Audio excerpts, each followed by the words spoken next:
नमस्ते, welcome two movie tales. आज हम देखेंगे स्टोरी 2014 में आई मूवी हरक्यूलिस की।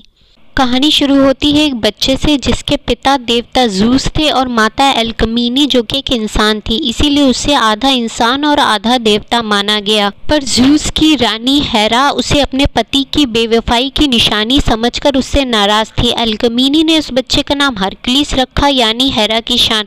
पर देवी खुश नहीं हुई और उसे मारना चाहती थी, पर बच्चा बहुत बहादुर निकला। जब वो जवान हुआ तो देवताओं ने उसे 12 कारनामे करने को कहा और अगर उन कारनामों के बाद वो जिंदा बच जाता है तो हेरा उसे शांति से जीने देगी। उसने शेषनाग से लड़ाई की और फिर रेमेंथोस के जंगली सुअर को भी मार गिराया। पर उसका सबसे बड़ा कारनामा था नीमिया का शेर, जिसके आर पर कोई भी तलवार या शस्त्र नहीं जा सकते थे, इसीलिए उसने उसे अपने हाथों से मार डाला। ये कहानी हरक्यूलिस का भांजा आयोलस लुटेरो को बता रहा होता है, जिन्होंने उसे बंदी बना रखा होता है और मारने वाले होते हैं। पर तभी हरक्यूलिस वहां जाता है और कहता है कि उस देश के राजा ने उसे सोना दिया है लुटेरो को भगाने के लिए, इसलिए उन्हें भागने को कहता है। पर वो लड़ने लगते हैं। हरक्यूलिस और उसके 4 साथी टिडियस, एटलांटा, एम्फीरियस और ऑटोलिकस मिलकर उन्हें हरा देते हैं और आयोलस को बचा लेते हैं। एटोलिकस हरक्यूलिस की कहानी सुनाकर दुश्मनों का हौसला तोड़ने पर आयोलस को शाबाशी देता है, पर तभी एम्फीरियस भविष्यवाणी करता है। एटोलिकस उससे हंसी करते करते सब वहां से निकल जाते हैं और राजा से सोना लेने के बाद एटोलिकस हरक्यूलिस से कहता है कि अगर हम थोड़ा और सोना जमा कर ले तो हम राजा की तरह जी सकते हैं। पर हरक्यूलिस कहता है कि वो समंदर किनारे शांत जीवन व्यतीत करना चाहता है। वो टिडियस को भी अपने साथ ले जाएगा क्योंकि उसके गुस्से को सिर्फ वही संभाल सकता है। तभी वहाँ थ्रेस के राजा कॉटिस की बेटी अर्जीनिया आती है और हरक्यूलिस से मदद मांग के कहती है कि उसके सेनापति रीसिस ने बगावत कर दी है और उसकी वजह से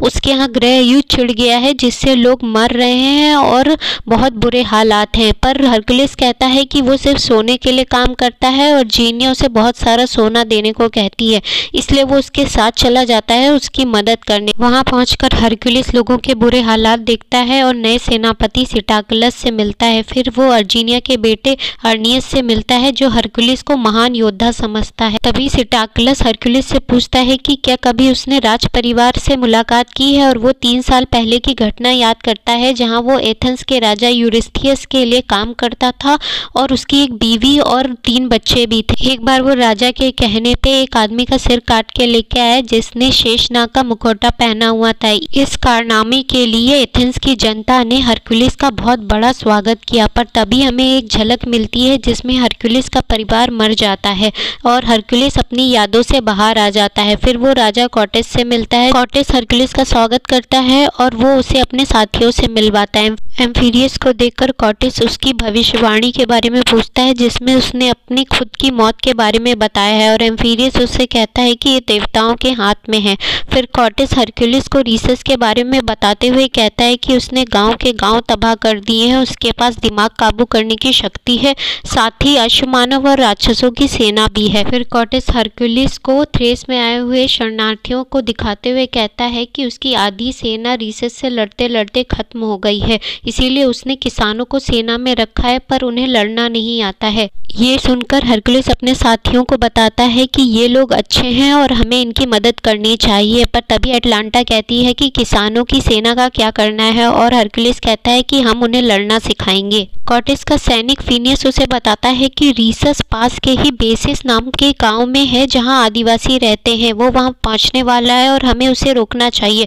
हरक्यूलिस कहता है कि सेना भी तैयार नहीं है और इससे हमारा बहुत नुकसान होगा, पर कॉटिस उसकी बात को नज़रअंदाज करता है और रीसस से लड़ने को कहता है। रात में आर्नियस घूम रहा होता है, उसे आवाज़ आती है। जब वो देखता है तो टिडियस चेनों में बंधा होता है और उसकी तरफ बढ़ता है। वो डर जाता है पर हरक्यूलिस वहां आ जाता है और आर्नियस को बताता है कि टिडियस उसे जंग के मैदान में एक बच्चे के रूप में मिला था जहां उसके साथ कुछ बहुत बुरा हुआ था, पर उसने कभी उस बारे में कुछ नहीं बताया, पर हर रात को उससे गुजरता है। हरक्यूलिस आर्नियस को उसकी माँ के पास ले जाता है जो जख्मियों का इलाज कर रही होती है। अगले दिन हरक्यूलिस और उसके साथी सेना तैयार कर रहे होते हैं, पर तभी उनके बीच में आयोलस छुपा होता है। हरक्यूलिस देख लेता है और उससे वापस जाने को कहता है। आयोलस कहता है कि वो लड़ना चाहता है पर हरक्यूलिस मना कर देता है। हरक्यूलिस सेना में उत्साह बढ़ता है और सब निकल जाते हैं रीसिस से जंग लड़ने के लिए। वो लोग बेसिस गांव पहुंचते हैं पर उन्हें दिखता है कि वहां पे बहुत तबाही मची हुई है और बहुत सारी लाशें बिछी हुई हैं। हरक्यूलिस से सिटालिकस कहता है कि ये रीसस का काम है कि वो पहले ही पहुंच के गांव में तबाही मचा दिया है। पर तभी बहुत सारे छुपे हुए आदिवासी उनके सामने खड़े हो जाते हैं लड़ने के लिए। हरक्यूलिस सिटालिकस से पूछता है कि वो तो उन्हें बचाने आए हैं, तो वो उनके खिलाफ क्यों लड़ रहे हैं। इस पे सिटालिकस कहता है ये सब रीसस का काम है क्योंकि वो दिमाग पे काबू करना जानता है। ये सुन के हरक्यूलिस राजा के लिए एक घेरा बनवाता है और हरक्यूलिस और उसके साथी आदिवासियों से लड़ने लगते हैं। आयोलस हरक्यूलिस को ज़ूस का बेटा बताता है, जिससे आदिवासी डर जाते हैं और सैनिकों में हिम्मत बढ़ती है। पर आदिवासी सैनिकों की तरफ बढ़ते हैं और वो उनको मारने लगते हैं क्योंकि वो नौसिखिए होते हैं। तभी हरक्यूलिस ये देख के कि राजा का घेरा टूट रहा है, तुरंत रथ लाने को कहता है और टिडियस उसका रथ लेके आता है। वो रथ पे सवार होके गोल गोल घूम के सारे आदिवासियों को मार देता है और राजा को बचा लेता है और सारे आदिवासी डर के मारे भाग जाते हैं। कॉर्टेस नुकसान देख के रीसस को जिम्मेदार ठहराता है, पर हरक्यूलिस उससे कहता है कि वो भी जिम्मेदार हैं क्योंकि उन्होंने उसकी बात नहीं मानी थी और नौसिखिया सेना को जंग में उतार दिया था और कुछ समय मांगता है सेना को तैयार करने के लिए और कॉर्टेस तैयार हो जाता है। अर्जीनिया हरक्यूलिस के घावों का इलाज करने आती है और उसके बच्चों के बारे में पूछती है। बच्चों की बात सुनकर ही वो उसे शुक्रिया कहता है और बात खत्म कर देता है और फिर पुरानी यादों में चला जाता है, जहाँ वो देखता है कि उसके हाथों उसके परिवार का कत्ल हो गया है और राजा यूरिस्थियस उसे ये कह के छोड़ देते हैं कि वो इसी के सहारे जिंदा रहेगा कि उसने अपने परिवार को मारा है और यही उसकी सज़ा होगी। तभी वो बाहर निकलता है और उसे दिखाई पड़ता है कि सभी लाशों के बीच उसके परिवार की भी लाश पड़ी है और 3 सिर वाला कुत्ता उसकी तरफ बढ़ता है। वो उसे भाले से मारता है, पर तभी उसे एहसास होता है कि ये एक वहम है और वो वापस आता है। वहाँ एम्फीरियस उससे कहता है कि एथेंस में ज्योतिषी ने कहा था कि हरक्यूलिस को तभी शांति मिलेगी जब वो 3 सिर वाले कुत्ते को खत्म कर देगा। उधर सैनिकों की बातें सुनकर अर्जीनिया हरक्यूलिस के दोस्तों के पास आकर पूछती है कि क्या सच में हरक्यूलिस ने अपने परिवार की हत्या की है। इस पर ऑटोलिकस कहता है कि हरक्यूलिस सिर्फ बेगुनाहों की रक्षा करता है और वो सिर्फ यूफीरियस के हुक्मों का पालन करता था, पर उस दिन क्या हुआ था किसी को नहीं पता है, ना ही उसके दोस्तों को पता है और हरक्यूलिस को खुद भी नहीं याद है कि उसके साथ क्या हुआ है। फिर आयोलस सेना में उत्साह बढ़ाता है हरक्यूलिस की जाबाजी की कहानियां सुना के और बाकी सब लग जाते हैं सेना को तैयार करने में और हरक्यूलिस रीसस की सेना पे जंगल के रास्ते हमला करने का प्लान बनाता है। फिर हरक्यूलिस एम्फीरियस से इस जंग के नतीजे के बारे में पूछता है, पर वो कहता है कि देवता उसे कुछ नहीं बता रहे हैं, पर शायद वो 1 हफ्ते में मरने वाला है। एटोलिकस और टिडियस सेना को तैयार करते हैं और वो देखते हैं कि सेना अब बहुत मजबूत बन गई है। वो सब जंगल के रास्ते वहाँ पहुँचते हैं जहाँ रीसस का बेड़ा होना चाहिए, पर वहाँ कुछ नहीं होता है। तभी पहाड़ी के ऊपर अश्वमानव जैसे लोग दिखते हैं और सब घबरा जाते हैं और तभी उधर से रीसस की सेना भागती हुई आती है और हम देखते हैं कि कोई अश्वमानव नहीं होते हैं, वो बस परछाई होती है। तभी रीसस उनके पास आकर कहता है कि वो लोग वापस चले जाएं अगर उन्हें हारना नहीं है, क्योंकि उसके पास 3 गुना ज़्यादा सेना है। पर कॉर्टेस उससे हार नहीं मानता और सब लड़ने को तैयार हो जाते हैं। हरक्यूलिस सेना में उत्साह बढ़ता है और जीत के लिए लड़ने को कहता है। दोनों में जंग शुरू हो जाती है। कॉर्टेस की सेना बहुत बहादुरी से लड़ती है और रीसस की सेना वापस भागने लगती है। ये देख के रीसस हरक्यूलिस की तरफ उसे मारने के लिए बढ़ता है, पर हरक्यूलिस उसके घोड़े को हाथ से ही गिरा देता है और रीसस को बंदी बना लिया जाता है।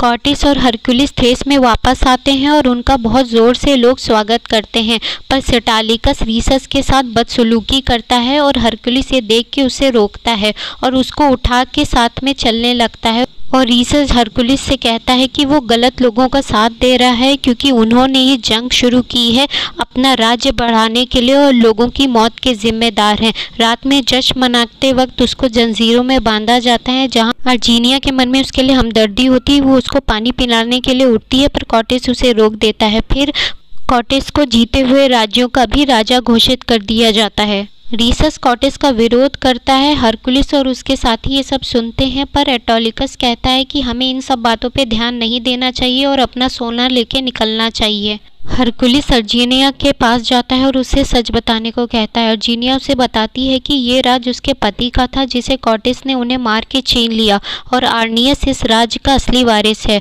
और उसने कॉर्टिस का साथ इसलिए दिया क्योंकि उसने अर्नियस को मारने की धमकी दी थी।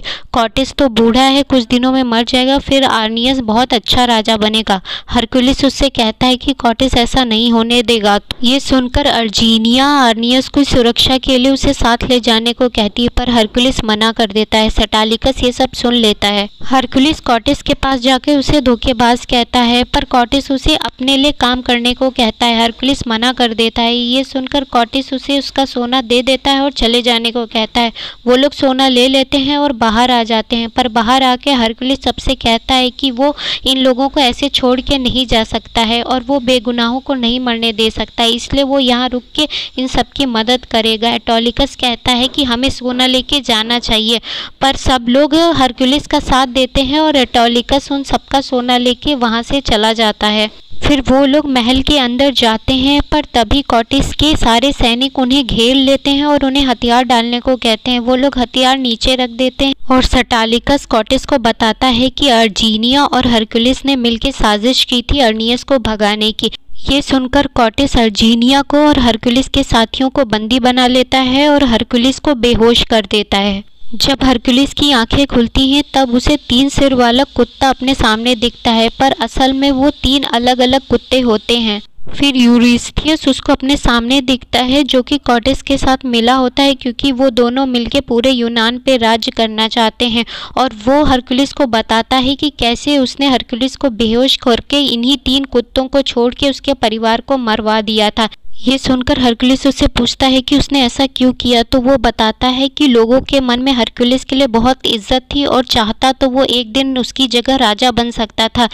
इस डर से उसने हरकुलिस को अपने ही परिवार का कातिल बताकर लोगों के बीच बदनाम कर दिया। ये सुनकर हरकुलिस को बहुत गुस्सा आता है, लेकिन वो कुछ नहीं कर पाता क्योंकि वो चेन से बंधा होता है। तभी कॉर्टिस अर्जीनिया को मार देने का आदेश देता है। हरकुलिस ये सब देख रहा होता है और फिनिस हरकुलिस को उसकी ताकत का एहसास कराता है और वो चेन तोड़ के अर्जीनिया को बचा लेता है। और तभी कुत्ते आ जाते हैं और उससे वो लड़ने लगता है। एक एक करके वो तीनों कुत्तों को मार देता है। उधर अर्जीनिया हरकुलिस के साथियों को ताला तोड़ के बचा लेती है और सब बाहर निकल के सैनिकों से लड़ने लगते हैं।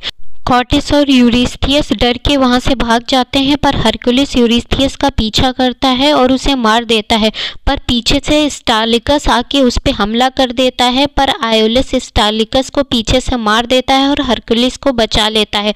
फिर दोनों अपने साथियों के पास जाते हैं और वहां अर्जीनिया अर्नियस को बचाने को कहती है। वो सब बाहर आते हैं और देखते हैं कि कॉर्टिस पूरी सेना लिए हुए खड़ा है। हरकुलिस सबको सच बताने की कोशिश करता है, लेकिन कॉर्टिस सबसे कहता है कि हरकुलिस कोई देवता नहीं बल्कि इंसान है, और अर्नियस को सामने लाता है और उससे मारने की धमकी देता है जब तक हरकुलिस हार नहीं मान लेता।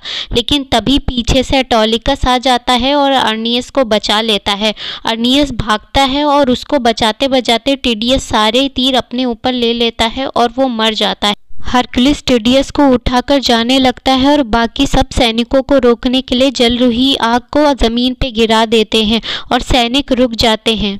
आग कम होने पर कॉर्टिस सैनिकों को फिर से आगे बढ़ने का आदेश देता है और ये देख के हरकुलिस वहाँ पे खड़ी सबसे बड़ी हेरा की मूर्ति को अकेले ही पूरी ताकत लगा के गिरा देता है, जिससे सारे तरफ पत्थर ही पत्थर बिखरने लगते हैं। सैनिक ये देख के बहुत आश्चर्यचकित होते हैं और वो पीछे की ओर भाग जाते हैं। उधर हेरा का सर लुढ़कते लुढ़कते कॉर्टिस के ऊपर आ गिरता है और वो मर जाता है। हरकुलिस की ताकत देख के सब लोग मान जाते हैं कि वो ज़ूस का ही बेटा है और उसके सामने घुटने टेक देते हैं और चारों तरफ सिर्फ हरकुलिस के ही नाम की आवाज़ें गूंजने लगती हैं। If you liked the video, do consider giving a thumbs up and subscribing the channel. Thanks for watching.